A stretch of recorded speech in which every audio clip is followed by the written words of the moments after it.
नमस्कार शेतकरी मित्रांनो. बघा, आता ज्यांना पी-एम किसानचं रजिस्ट्रेशन करायचं आहे त्यांच्यासाठी ह्याप्रमाणे आपल्याला यावर्षी कागद लागणार आहेत, कारण जेणेकरून त्यांना नवीन रजिस्ट्रेशन करता येणार आहे. त्यामध्ये पहिला एक फॉर्म लागतो, एक पेजी. त्याच्यावर आपली सर्व माहिती वगैरे भरावं लागते. त्यानंतर आपल्याला 7/12 लागतो. 7/12 ज्या व्यक्तीच्या नावे नवीन रजिस्ट्रेशन करायचं आहे त्यासाठी एक डिजिटल 7/12 लागतो. ते कारण नवीन करण्यासाठी नोंदणी करण्यासाठी त्याला ते ऑनलाईन अपलोड करावं लागतं. त्यानंतर 7/12 झाल्यानंतर फेरफार क्रमांक लागतो. फेरफार. तर फेरफार हा अपलोड करण्यासाठी नवीन नोंदणीसाठीच लागतो आणि नवीन नोंदणी करण्यासाठी फेरफार लागतो. ज्या फेरफारवर फेरफार नंबर आहे तोच 7/12 सुद्धा पाहिजे, तरच तुमची नवीन नोंदणी होते. कारण 7/12 फेरफार क्रमांक वेगळा असल्यास आणि तुम्ही काढलेला फेरफार त्याच्यावरला क्रमांक वेगळा असल्यास नवीन नोंदणी होत नाही, ते रिजेक्ट होते.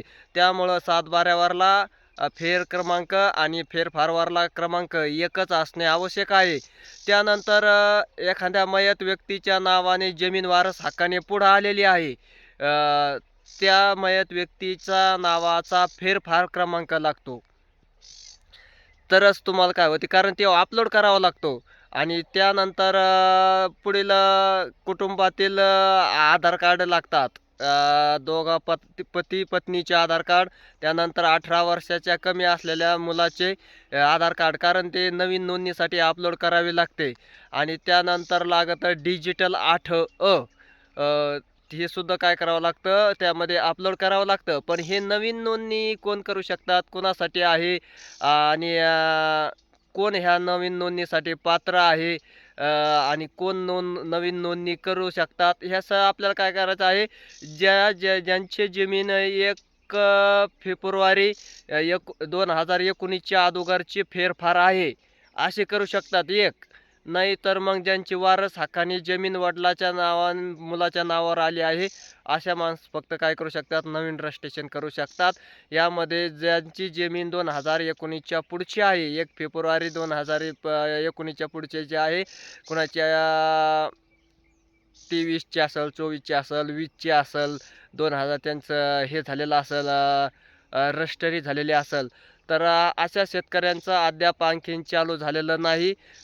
त्यामुळं मग हे त्यांच्यासाठी नाही. ज्यांचा जुना डाटा आहे, ज्यांची रजिस्ट्री जुनी आहे, मग किंवा मग ज्यांचा फेरफार आपलं ज्यांचे वारस हक्कानी जमीन आलेली आहे, अशा शेतकऱ्यांच्यासाठी फक्त आता सध्या नवीन नोंदणी होत आहे. कारण नवीन ज्यांनी जमीन खरेदी केलेली आहे, रजिस्ट्री केलेली आहे, अशांसाठी अद्याप आणखी निर्णय आलेला नाही, जी-आर वगैरे पारित झालेला नाही. त्यामुळं मग त्यांनी तात्पुरतं थांबायचं आहे. आणि ज्यांची वारस हक्काने आलेली आहे, ज्यांची हुकून चुकून एखाद्याचं राहिलेलं आहे 2019 पूर्वीचं, 1 फेब्रुवारी 2019 पूर्वी जमीन काय केलेली आहे, नावे केलेली आहे, रजिस्ट्री म्हणा, खरेदी विक्री, आहे का नाही. त्यानंतर जो फेरफार वगैरे हे सर्व काय होता, त्याला ते लागतं. तरच तुम्ही काय करू शकता. ते हे सर्व काय आहे, 2 प्रतीमध्ये कागदपत्र लागतात.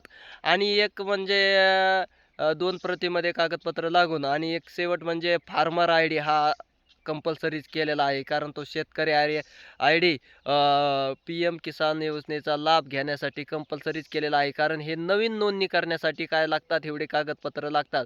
ज्या शेतकऱ्याकडे हे कागदपत्र अवेलेबल आहेत, रेडी आहेत, ते काय करू शकतात, जवळच्या शेतू सुविधा केंद्र म्हणा, त्यानंतर मग आपलं कृषी विभाग म्हणा, यांच्याशी संपर्क साधून मग तुम्ही काय करू शकतात, आपली नोंदणी करू शकतात आणि हप्त्यास पात्र होऊ शकतात. कारण ज्यांचे हे खरेदी जर नवीन असेल, तर तुम्ही त्यात पात्र नाही, तर तुम्ही होणार नाही.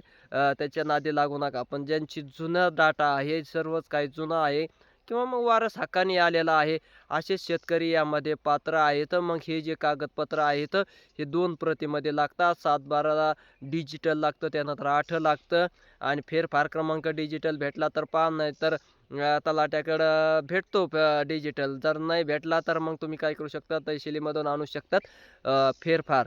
आणि ते फेरफार क्रमांक आणि 7/12वरला जो फेरफार नंबर आहे, तो एकच समान असणे आवश्यक आहे, तरच तुम्ही त्याचा लाभ उचलू शकतात. नसता जर नंबर जुळला नाही, तर तुमचं पी-एम किसानचं रजिस्ट्रेशन होणार नाही. हे सर्व शेतकऱ्यांनी काय करायचं आहे, लक्षात ठेवायचं आहे आणि जे पात्र आहेत त्यांनी काय करायची आहे, नोंदणी करून घ्यायची आहे. ॲग्रिस्टेक आय डी लागतो म्हणजे फार्मर आय डी म्हणजे शेतकरी ओळख क्रमांक हा सुद्धा काय केलेला आहे, कंपल्सरीच केलेला आहे. व्हिडिओ आवडल्यास लाईक आणि सबस्क्राईब करा. धन्यवाद.